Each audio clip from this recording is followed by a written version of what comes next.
Selamat datang di penelusuran mendalam kita kali ini. Mari kita mulai eksplorasi ini dengan sebuah eksperimen pemikiran kecil. Boleh?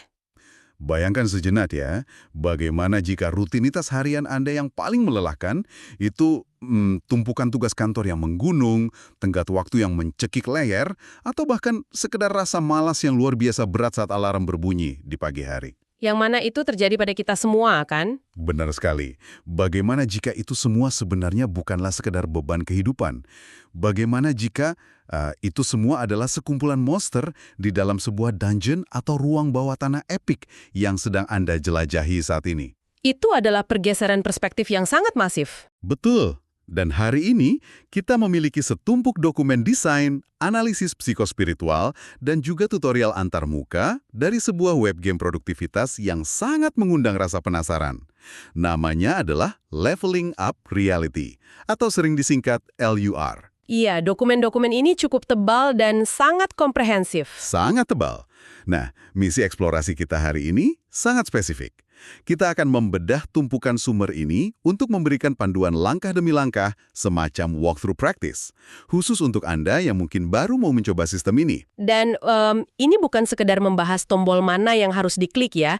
Kita akan melihat persis bagaimana arsitektur game ini mencoba meretas psikologi Anda, mengubah kehidupan nyata Anda menjadi sebuah arena permainan peran yang sangat terstruktur. Tepat. Jujur saja, saat saya pertama kali membaca dokumen desain game ini, saya agak skeptis. Oh ya, kenapa? Iya kan, menggabungkan aplikasi to-do list dengan narasi teologis dan gamifikasi.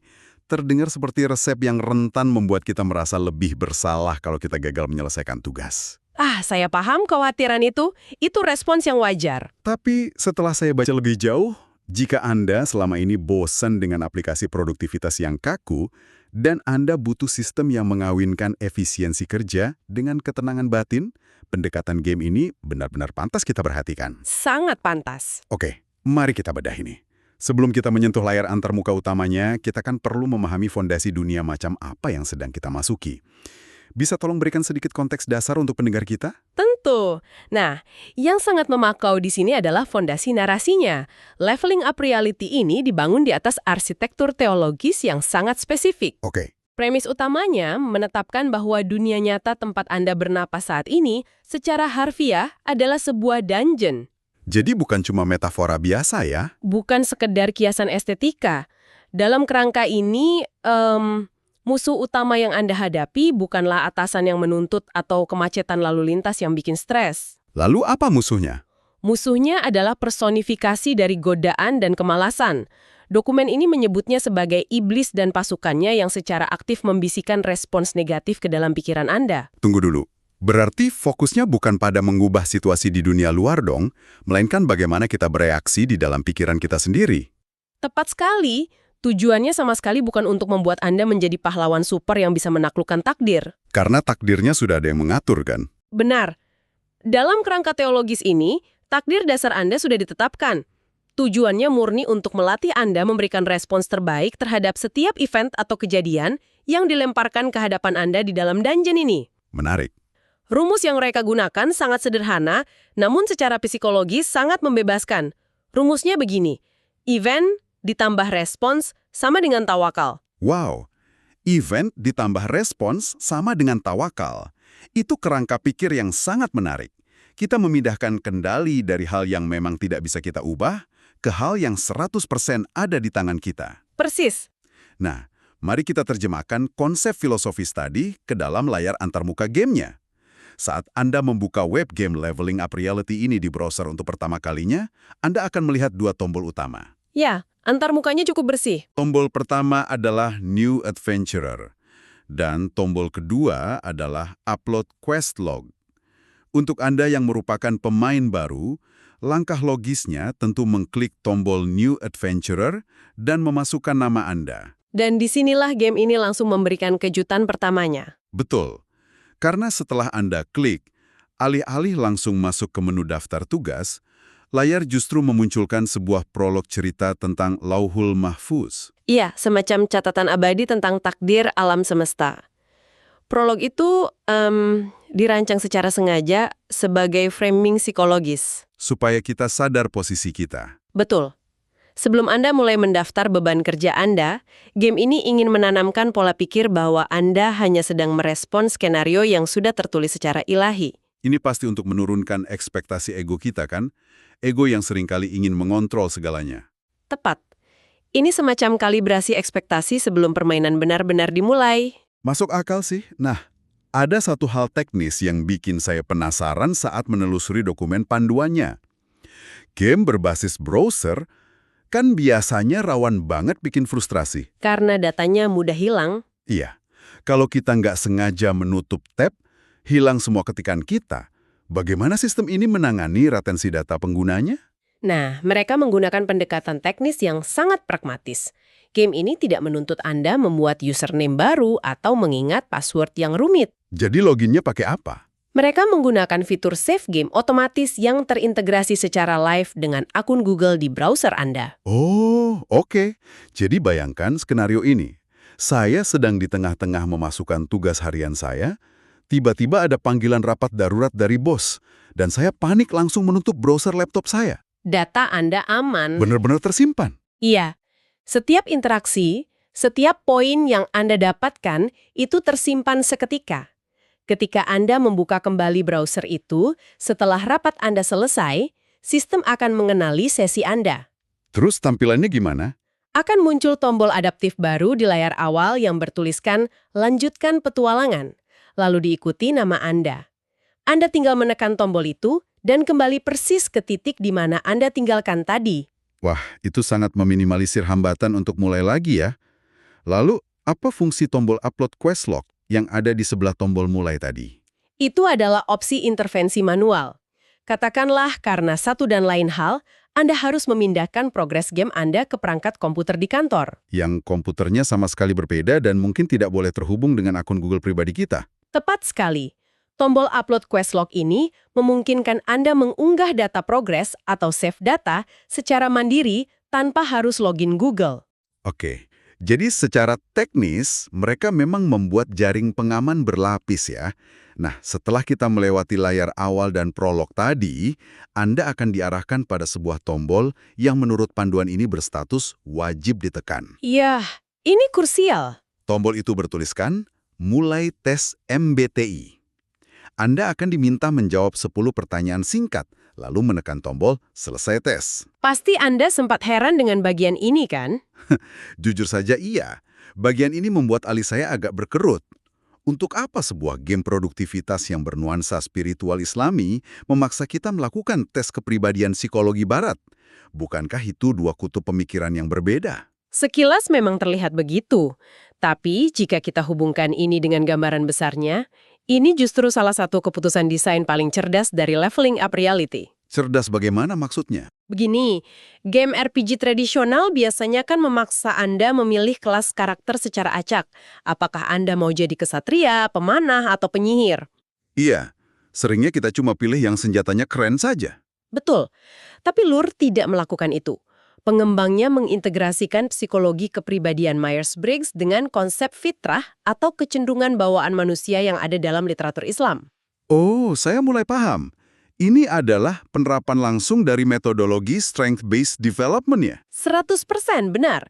Sistem ini mengakui bahwa setiap dari Anda memiliki struktur psikologis unik yang dibagi ke dalam beberapa kategori seperti alfa, beta, gamma, delta, omega, dan sigma. Jadi alih-alih fokus memperbaiki kelemahan, kita didorong memaksimalkan potensi alami yang memang sudah ada sejak lahir. Iya, game ini tidak akan memaksa seorang introvert yang sangat analitis untuk mengambil peran kepemimpinan yang karismatik dan ekstrovert. Tes ini memvalidasi kekuatan alami Anda dan memetakan bagaimana Anda seharusnya bertarung di dalam dungeon kehidupan ini. Mari kita buat ini lebih konkret untuk Anda yang sedang mendengarkan. Berdasarkan pemetaan kelas dari dokumen kita ini, katakanlah hasil tes MBTI Anda adalah INTJ atau ENTP. Oke, golongan pemikir strategis. Sistem akan otomatis memberikan Anda kelas Rogue. Ini adalah representasi dari potensi gamma. Anda itu sangat analitis, mandiri, dan efisien. Di sisi lain, jika hasil tes Anda adalah ISFJ atau INFP, Anda otomatis menjadi healer. Yang mewakili potensi beta dengan empati super tinggi. Betul. Nah, bayangkan jika kedua kelas ini menghadapi satu event yang sama di kantor. Katakanlah ada seorang klien yang tiba-tiba marah besar dan mengamuk di lobi. Itu contoh kasus yang sangat relevan. Bagaimana respons mereka menurut sistem ini? Jika Anda seorang rogue, Anda tidak perlu memaksakan diri untuk memeluk klien itu sambil menangis bersamanya. Itu bukan gaya Anda. Tentu saja tidak. Anda menggunakan kekuatan analytics Anda untuk membedah masalah kontraknya, menemukan solusi logis dalam 5 menit, dan menyelesaikan konflik itu secara efisien. Masalah selesai dengan logika. Tapi, jika Anda seorang healer, senjata utama Anda adalah validasi emosional. Anda menenangkan klien tersebut, mendengarkan keluhannya dengan tulus, dan menurunkan tensi ruangan dengan empati Anda. Dan klien pun luluh. Keduanya berhasil mengalahkan monster kemarahan klien tadi, tapi dengan stat dan gaya bertarung yang sepenuhnya berbeda. Dan itulah inti dari pemetaan ini. Memastikan bahwa saat Anda mengeksekusi tugas-tugas harian Anda melakukannya secara otentik. Anda tidak membuang-buang energi kognitif untuk berpura-pura menjadi orang lain. Omong-omong, saat saya membaca deskripsi kelas ini, saya menyadari satu hal tentang diri saya. Apa itu? Saya ini kan tipe yang selalu terobsesi mencari data baru, menggali artikel, dan membagikan fakta-fakta unik kepada Anda semua di acara kita ini. Saya yakin 100% sistem ini pasti akan melempar saya ke kelas Mage atau Omega.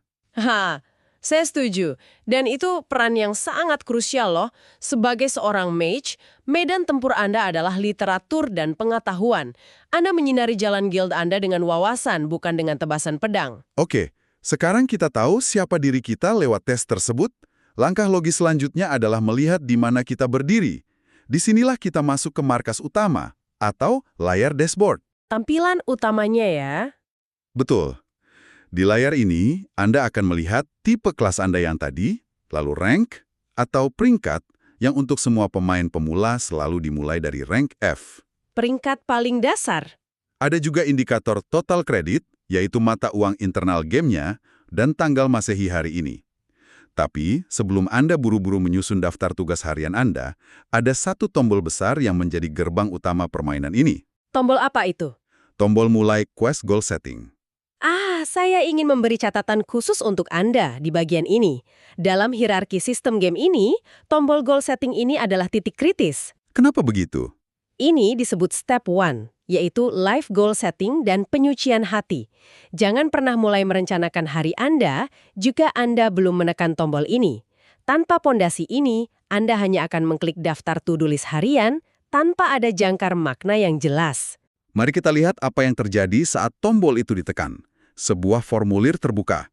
Awalnya terlihat standar sih, meminta kita menetapkan tujuan dengan metode SMART. Specific, measurable, achievable, relevant, dan time-bound. Betul.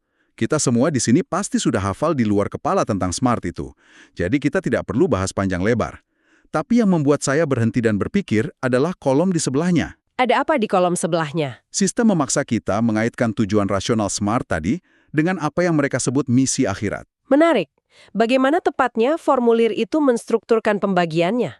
Anda diminta memilah energi Anda.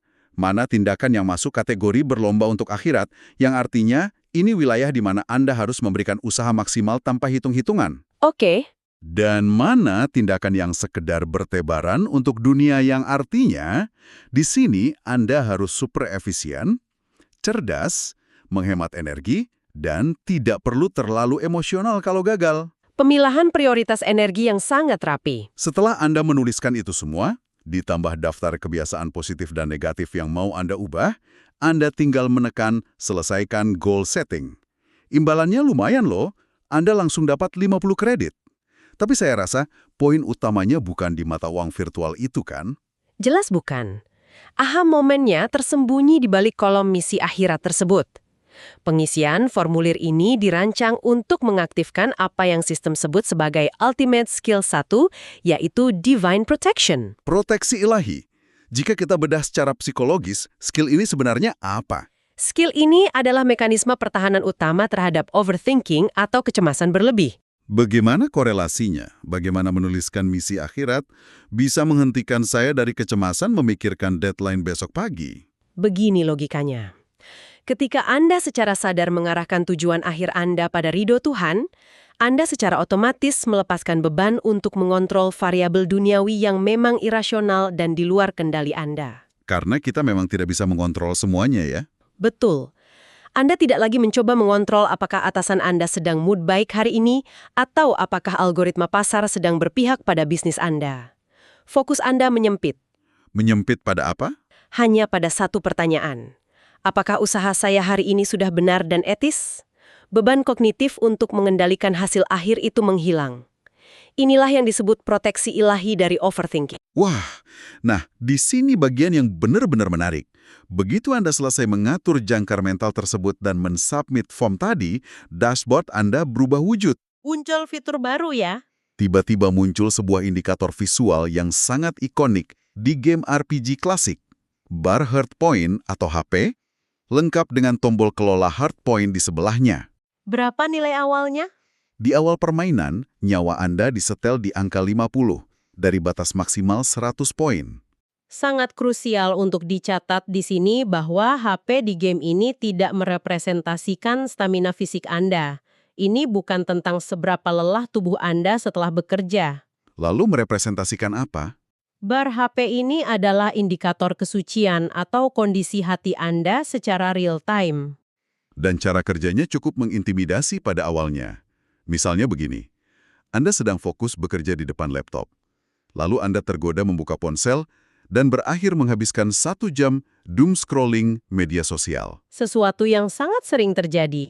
Anda sadar Anda melanggar kebiasaan baik Anda. Saat Anda menekan tombol kelola hardpoint dan menceklis kegagalan tersebut di sistem, game akan langsung memotong HP Anda minus 10. Pengurangan yang lumayan besar. Menurut dokumen ini, penalti ini adalah representasi dari Ar-Rayyan. Ya, Ar-Rayyan dalam literatur spiritual digambarkan sebagai noda atau bintik hitam yang menutupi kejernihan hati setiap kali sebuah kesalahan dibiarkan begitu saja tanpa penyesalan. Kalau nodanya menumpuk terus bagaimana? Jika Anda terus-menerus menumpuk noda ini, misalnya Anda menceklis kebiasaan buruk tanpa jeda, sampai HP Anda menyentuh angka 0, game memvonis Anda masuk dalam status burnout spiritual. Anda dianggap kehilangan kompas internal Anda. Jujur ya, saat saya membaca bagian pengurangan poin itu, saya berpikir, wah, ini bisa jadi siklus yang menyiksa. Menyiksa karena rasa bersalah. Iya, karena dalam kehidupan nyata, satu rasa bersalah di pagi hari itu seringkali merusak mood kita seharian penuh. Kita jadi berpikir, udah terlanjur berantakan, biarkan saja sekalian hancur hari ini. Konsep what the hell effect dalam psikologi. Betul. Tapi sistem LUR ini ternyata memiliki mekanika healing instan yang sangat elegan untuk memutus siklus rasa bersalah itu. Bagaimana antarmukanya memfasilitasi pemulihan itu? Pertama, tentu dengan melakukan kebiasaan baik. Anda menceklis rutinitas positif, Anda dapat HP plus 10 dan 5 kredit. Tapi ada satu tombol kecil di menu yang sama, yang bernama Istighfar Counter. Tombol istighfar, bagaimana cara kerjanya? Jika Anda baru saja melakukan kesalahan tadi, misal doom scrolling 1 jam, itu Anda cukup mengucapkan istighfar, yaitu permohonan ampun, secara lisan di dunia nyata. Lalu, Anda menekan tombol ini. Detik itu juga, layar akan mengembalikan HP Anda plus 5. Oh, ini luar biasa. Ini sangat memfasilitasi regulasi emosi secara instan. Sangat instan. Ini adalah intervensi neurologis yang sangat cerdas. Game ini tidak membiarkan rasa bersalah berubah menjadi rasa malu yang melumpuhkan atau toxic shame. Jadi kita tidak terjebak di masa lalu. Dengan tombol istighfar counter ini, ada semacam mekanisme sirkuit pemutus. Anda berbuat salah, Anda mengakuinya, Anda membayar tebusan spiritualnya, dan Anda melihat secara visual nyawa atau HP Anda kembali pulih. Siklusnya tertutup. Tepat, siklus tertutup. Anda siap kembali bertarung tanpa membawa beban sisa kesalahan masa lalu ke tugas berikutnya. Sebuah katarsis digital ya. Baik, setelah hati kita jernih dan HP kita aman, barulah kita masuk ke mekanika utama pengumpulan poin agar Anda bisa naik rank dari F sampai ke SSS. Waktunya bekerja nyata. Disinilah Anda beralih ke tombol pengaturan daily quest. Sistem penjadwalannya cukup komprehensif. Anda bisa menginput tugas harian tunggal, siklus mingguan, hingga proyek tahunan. Sistem akan menampilkan apa yang harus Anda hajar hari ini. Kalau ada tugas yang tidak selesai hari itu, apakah ada penalti HP lagi? Menariknya, tidak.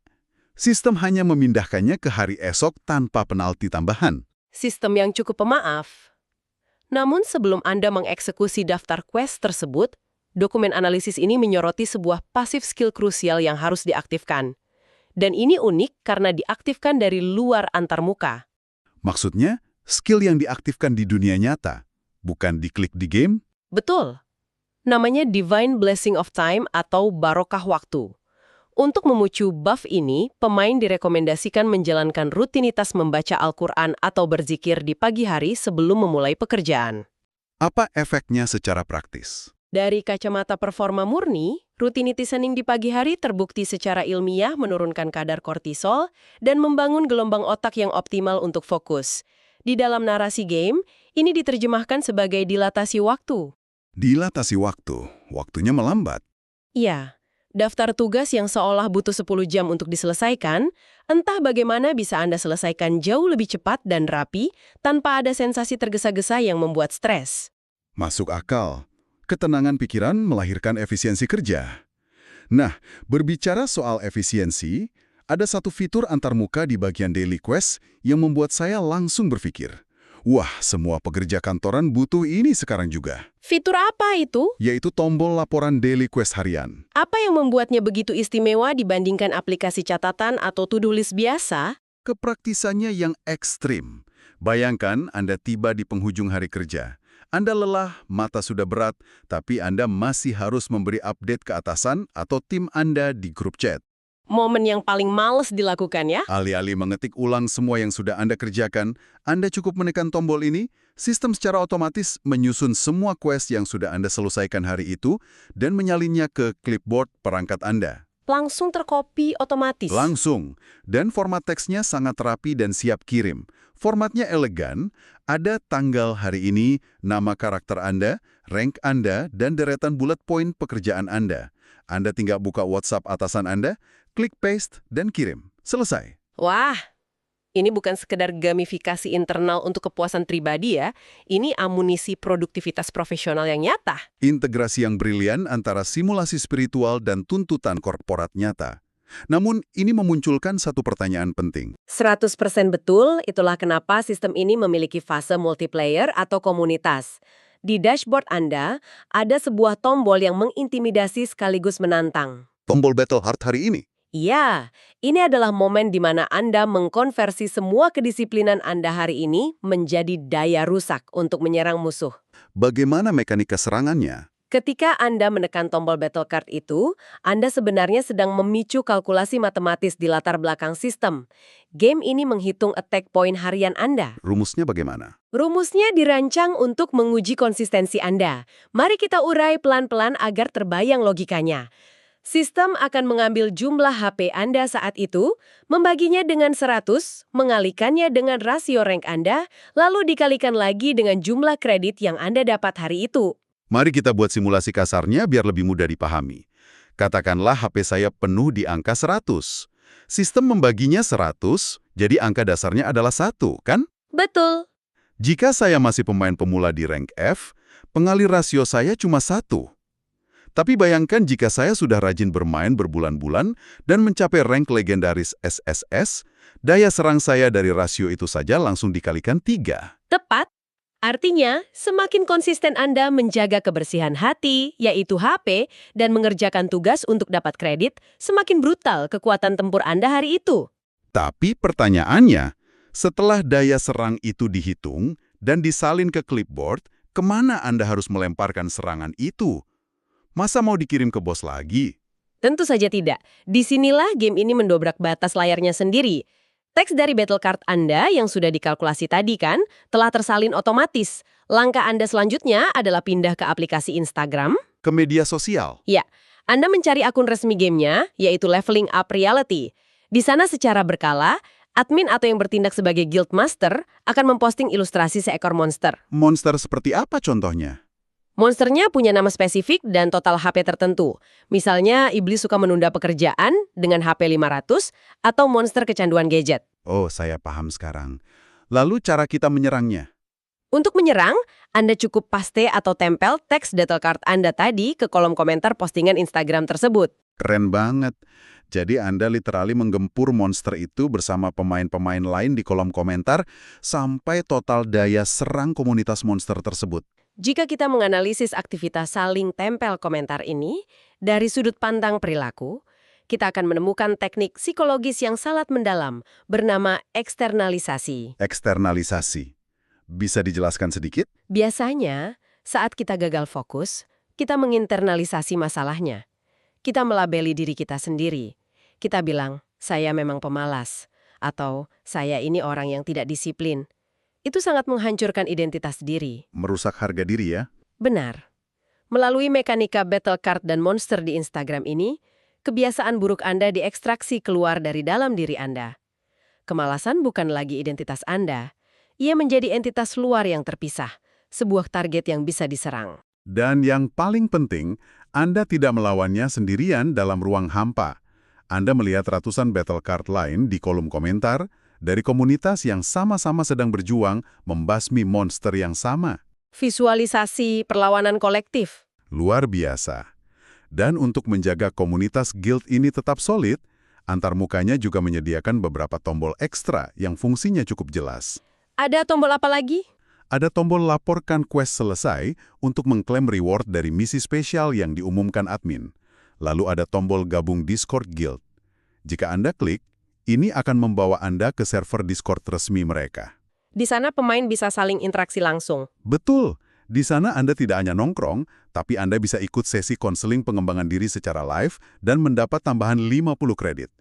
Dan tentu saja, ada tombol ganti nama dan tes MBTI ulang. Karena sistem menyadari bahwa seiring waktu, karakter psikologis Anda di dunia nyata juga pasti berevolusi. Semuanya disediakan agar sistem ini selalu fleksibel mengikuti pertumbuhan Anda, bukan sebaliknya. Jadi, apa makna dari semua fitur ini?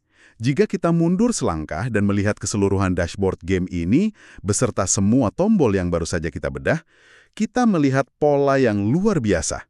Pola repetisi ya? Tepat. Melalui repetisi sederhana, menekan tombol misi akhirat di pagi hari, mencatatkan istighfar saat berbuat salah, dan melemparkan battle card ke monster kecanduan di sore hari, Anda sebenarnya sedang melakukan proses reprogramming pada arsitektur otak dan hati Anda. Anda mendaur ulang stres kerja menjadi poin pengalaman atau EXP. Dan mengubah penyesalan yang melumpuhkan menjadi mekanisme penyembuhan yang aktif. Anda memegang kendali penuh atas narasi Anda sendiri di dalam dungeon kehidupan ini. Saya sangat sepakat dengan sintesis Anda. Dan sebagai penutup penelusuran kita hari ini, saya ingin menarik perhatian Anda pada satu elemen terakhir dari dokumen ini yang sangat menggugah pikiran. Silakan. Ada sebuah skill darurat rahasia yang disebut Divine Limit Break. Konsepnya adalah, ini sebuah jalan keluar yang melampaui logika manusia. Skill ini hanya dijanjikan akan aktif saat pemain benar-benar berada di titik paling kritis dan nyaris hancur. Dengan syarat, mereka tetap menjaga nilai-nilai spiritual mereka selama prosesnya. Syarat yang berat ya? Sangat berat. Jadi, saya ingin Anda yang sedang mendengarkan untuk merenungkan ini. Coba pikirkan krisis terbesar atau masalah paling menyesakan yang sedang Anda hadapi di dunia nyata hari ini. Iya. Bagaimana jika masalah yang menguras air mata Anda itu bukanlah sebuah bencana acak yang kebetulan menimpa Anda? Bagaimana jika itu sebenarnya adalah sebuah event level tinggi yang sengaja direkayasa dan ditempatkan di dungeon ini oleh sang pencipta? Semata-mata untuk secara paksa mengaktifkan Divine Limit Break yang selama ini tertidur di dalam diri Anda. Wow. Itu adalah sudut pandang yang bisa benar-benar membalikan rasa putus asa menjadi antisipasi akan kekuatan baru. Sebuah event level tinggi untuk menguji batas akhir kita. Betul. Terima kasih untuk perspektif penutup yang sangat tajam itu, dan terima kasih banyak untuk Anda yang telah menyimak dan menyelam bersama kami dalam eksplorasi kali ini. Kami harap panduan walkthrough ini membekali Anda untuk mulai meretas rutinitas harian Anda. Selamat mencoba sistemnya. Saatnya menutup layar, menarik napas dalam-dalam, dan bersiaplah menekan tombol New Adventurer di kehidupan nyata Anda. Sampai jumpa di penelusuran mendalam kita berikutnya.